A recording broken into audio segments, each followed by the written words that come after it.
Are you tired of getting burned because you didn't trust your gut? We've all been there, and today it's time to put an end to it by developing your intuition and actually listening to it. Hi, I'm Carly Myers, a stress management expert, and this month we are talking about stress and spirituality. So I've brought on an amazing colleague and guest, Colleen St Michaels, to talk about this. You know, her and I first met through a support group um, that we were showing up as experts, giving back to the community, and we just hit it off because you know me, I'm more practical. I think Colleen's a little bit more on the spiritual level, and I learned a lot from her. So she is the owner of Angel Wisdom. She's a renowned intuitive spiritual teacher, intuitive development coach, and a motivational speaker. She's a pioneer of spiritual healing in the community, and she works with individuals and groups teaching tools to reach their highest self emotionally, spiritually, professionally, and physically. So she sat with actually thousands of clients for over a decade and watched the transformation of confusion, we've all been there, to confidence that takes place when we develop that intuition that she teaches. So Colleen also offers intuitive development coaching through her platform, Lab Om, which focuses on steps to cope and connect with change by navigating your intuitive messages. So Colleen, I'm so excited to have you on the show. Thank you so much for having me on the show. Again, just to chime in 100%, we connected right away because, I loved all of your information that you were sharing and, your passion to share it. So thank you for having me. Yes, absolutely. I know I'm a fiery spirit, so I love it. I I love it. love it. Fire So gets things done. exactly. So tell me, though, I'm curious, like your background. I don't even know if we've gotten into it in all of our conversations. How are you where you're at today? Like, why do you do this line of work?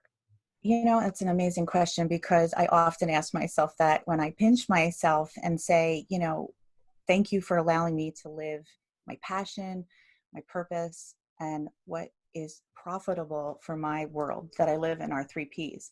I wasn't always in tune and in touch, so I'm very passionate about the benefits of how we can grow through developing our intuition. I was in a very unhealthy marriage for many years. I was starting from ground zero after losing a home, my whole finances, my whole situation, and left, to tend to my children and figure it out.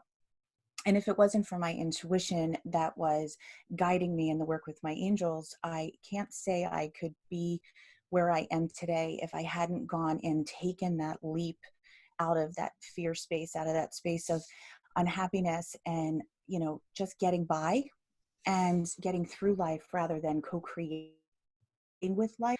So I feel so blessed and passionate. And that's why this is like, I always say, I feel like the colonels that got the secret recipe for the chicken. I want to share it because I have seen it not only in my own world, but the thousands of clients I've sat with and taught this very simplistic way that we can connect with our intuition. And what is it? Because we all have it. Like, what is it? It's a trending word now, but what is it? And that's what I like to share. Yeah. Okay. So what is intuition? I feel like from my perspective, it's like that gut feeling, that moment where you just quote know. But like, I'm curious. Well, first of all, that can be confusing to call it those things. Like, you'll just know. So how would you define intuition? So I feel that I've created the cliff notes to learning because I want to save all of my clients and your viewers all that time of sucking your thumb and rocking in a corner thinking you're crazy and that you're just making stuff up, because it's an inner battle. And, because I spent a good amount of time doubting what I felt so intensely, but was so fearful to actually step in and try. And so it is the gut. It is, there's many different ways that we can receive. I always call her meeting Claire. And it's like meeting Claire is your clairvoyancy, your clairaudient, your claircognizance. It's an inner knowing is claircognizance. And what the difference is that we have two voices that are constantly moving through our system. The one is our ego, and a quick way to, know when your ego is speaking. It's not your amigo. Your ego is never your amigo. It's not saying nice things to you. It's bringing up the past disappointments. It is shaming you. It is placing you into, this very negative place within yourself. It's telling you you can't. Well, our intuition speaks through either the physical self or your emotions, whereas though you feel calm. Most people feel uncomfortable feeling calm because they feel like that's not prepared. Mm-hmm. And when we are in that state of calm, even if it's just for one breath, we're then aligning ourselves with tuning into ourselves, because our intuitive voice will always speak with consistency. It will always be consistent. Call such and such, reach out. Like, it's a knowing, but you don't know why you're taking that next step. What we need to be mindful of is, when you're learning to develop your intuition, always know that it's in you. So it's remembering how to use it, not so much learning it, but remembrance that we came into this world with this internal GPS that was imprinted within us to help guide our personal journeys. So every single one of us has our own unique fingerprints. That is the key that unlocks our soul's chart. Our fingerprints are our human identity. Our soul print is our spiritual purpose in this world.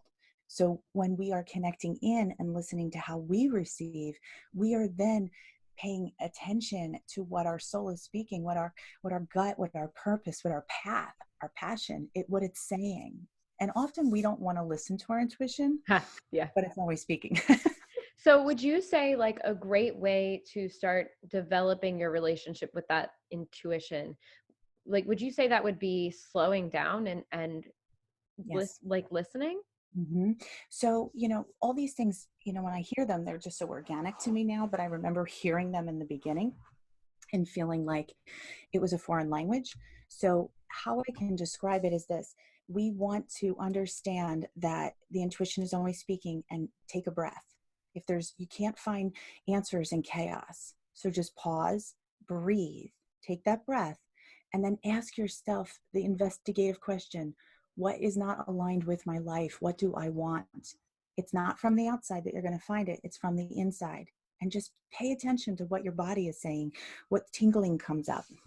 And then of course, go back and say, okay, if it's whatever it's saying is not my amigo right now, Mm-hmm. that's Mm-hmm. my ego, versus what, if it feels calm, it feels centered, then that is my intuition. I feel Right. like that is the biggest, like the most helpful that I've ever heard about intuition, because a lot of times we're saying, listen to your gut, or, follow your intuition. But then we Mm-hmm. get confused. We're like, well, I don't know what to do because I don't know which voice to listen to. Like, Exactly. a great example would be, years ago, I was too in an unhealthy relationship, and I kept hearing, well, you're never, internal voices, you're never going to, be able to survive outside of this relationship. You'll never find anybody again. You'll never, blah, blah, blah, all those nevers, right? And Yep. then there was the other side of me that was like, but the world is beautiful. Imagine the life you'll create and all of this. And then my ego's like, you're so selfish, right? And so they were fighting. But Conflicting always. yeah, but to know, like, whatever's not my amigo is my ego, or whatever is not my amigo is my ego. Yeah. Whatever Yeah. is my intuition. That's Well, one thing you can always remember is this: the ego will always be confusing, negative, and conflicting. mm, Your intuition is always going to be consistent and repetitive in a consistent, nurturing way. And what you'll find, after, even hindsight's 2020, and where you can reflect back, even if you haven't experienced this firsthand, is that your ego is not going to take you in the direction that your intuition is putting you in. They're very polarized, right? So it's like, this is going to take you here and this is going to take you here. We've been so programmed to listen to this ego that we don't trust ourselves. yeah, it's like the ego is like, quote unquote, like logical thinking, It's a right? frenemy. Yeah. It's like, you need the ego. We just need to learn to neutralize it and stop and pause. If you start to hear negative chatter in your head, I'm like, do I believe this? you Fact know check. and yeah, that's exactly it. It's I like, love it. fact check it. And typically, if you take that time to fact check, like you just shared, I love that, you will find that you are telling stories to yourself and you start to believe them, and then that Yeah. becomes your reality. So for those of you who are listening at home, we're really curious, like when is a time that you were really, really glad that you listened to your intuition? And maybe if you're feeling vulnerable and open enough, what is a time where you didn't listen to your intuition or gut and you got burned? And what can you learn from that?